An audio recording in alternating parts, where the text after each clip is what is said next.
Hello guys. അപ്പോൾ guys ഇന്ന് നമുക്ക് ശബരിമലയ്ക്ക് പോവാം. പിന്നെ ഇരുമുടി കെട്ട് കെട്ടാൻ നമ്മുടെ അമ്പലത്തിൽ വന്ന് അവിടെ ദീപാരാധനയാണ് നമ്മൾ പരിപാടി തുടങ്ങി. ഗൈസ് അവിടെ നമ്മൾ ഇരുമുടി കെട്ട് വിട്ട് നേരെ പത്തനംതിട്ട സ്റ്റാൻഡിലോട്ട് എത്തി. ചെന്നപ്പോൾ വണ്ടി ഉണ്ടായിരുന്നെങ്കിൽ അത് നിറച്ച് ആളായിരുന്നു. പിന്നെ നമ്മൾ നേരെ അടുത്ത വണ്ടി കയറി. ഈ വണ്ടി ഫുള്ളായിട്ട് എടുക്കത്തുള്ളൂ. അവിടെ നിന്ന് നല്ല രാത്രി നല്ല തണുത്ത കാറ്റൊക്കെ കൊണ്ട് ഇനി നേരെ പമ്പയിലോട്ട് പോവുക. അവിടെ നിന്ന് ഏകദേശം ഒരു 11-12 മണിയാകുമ്പോഴേക്കും നമ്മൾ പമ്പയിൽ. പിന്നെ അവിടെ നിന്ന് കണ്ടൊരു ഹോട്ടലിൽ കഴിക്കാൻ കയറി. കഴിഞ്ഞ സീസൺ ആകുമ്പോൾ ഇവിടെ നിൽക്കാൻ പോലും സ്ഥലമില്ലായിരുന്നു. പിന്നെ തിരക്കില്ലാതെ പോകാൻ പറ്റി. ഇവിടെ നമ്മൾ കർപ്പൂരൊക്കെ കത്തിച്ച് നമ്മൾ മല കയറാൻ സ്റ്റാർട്ട് ചെയ്യുക. പിന്നെ നേരെ നമ്മൾ മേളിൽ കയറണം അമ്പലത്തിൽ എത്തി. പിന്നെ അവിടെ നേരെ സെക്യൂരിറ്റി സ്റ്റാൻഡിലോട്ട് കയറി. പിന്നെ നമ്മൾ നേരെ മല കയറാൻ തുടങ്ങി. ഇപ്പം നമ്മൾ നീലിമല ടോപ്പായി. ഇനി ഇത്രയും കിലോമീറ്റർ ഉണ്ട്. ഇടയ്ക്ക് ഓരോ നാരങ്ങളും കുടിച്ച് കയറിയാൽ നല്ലത്. നമ്മളങ്ങനെ ശരംകുത്തിയാലെത്തി. പിന്നെ നമ്മൾ സന്നിധാനം എത്താറിയത്, പക്ഷേ തിരക്ക് കൂടി, നല്ല ആളായി.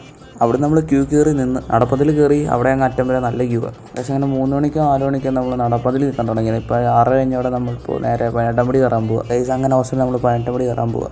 നമ്മൾ ഫ്ലൈവർ കയറി സെക്കൻഡ് ലൈനിൽ അതൊക്കെ ഫസ്റ്റ് ലൈനിൽ നല്ല തിരക്കാം. അങ്ങനെ നീണ്ട കാത്തിരിപ്പിടും നമ്മളങ്ങനെ അയ്യപ്പനെ കണ്ടു. പിന്നെ നമ്മൾ നേരത്തേങ്ങ പൊട്ടിച്ച് നെയ്യ് ഒഴിക്കാൻ തുടങ്ങി. നമ്മൾ ഇരുമുടി കിട്ടി കൊണ്ടുവന്ന അരിയൊക്കെ നമ്മളിവിടെ അന്നദാനം ഡൊണേഷൻ കൊടുത്തു. നമ്മൾ മൊത്തം ഇട്ട് നമ്മൾ ഭസ്മവും മഞ്ഞളൊക്കെ ഇട്ട് നേരെ ഇനി മാളിപ്പുറത്തോട്ട് പോവുക.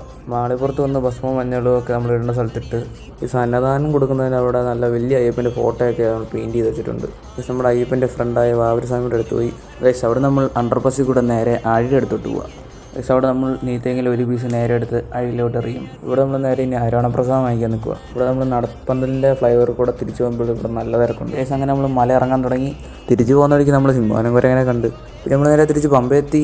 എന്തായാലും പോകുന്നതിന് മുമ്പ് പമ്പ ഇറങ്ങി കാലം നനച്ചിട്ട് പോകാമെന്ന് വിചാരിച്ച്. പിന്നെ ഇപ്പം നമ്മൾ അവിടെ നിന്ന് തിരിച്ച് ഇനി നേരെ പത്തനംതിട്ടയിലോട്ട് പോവുക. ഗൈസ് അവിടെ നമ്മൾ നേരെ പത്തനംതിട്ട സ്റ്റാൻഡിൽ വന്ന് ഇവിടുന്ന് വീടും കഴിച്ച്. അപ്പോൾ ഇത്രയൊക്കെ ഉള്ളു. അപ്പോൾ ശരി, ഇനി അടുത്തുള്ള പോയി കാണാം.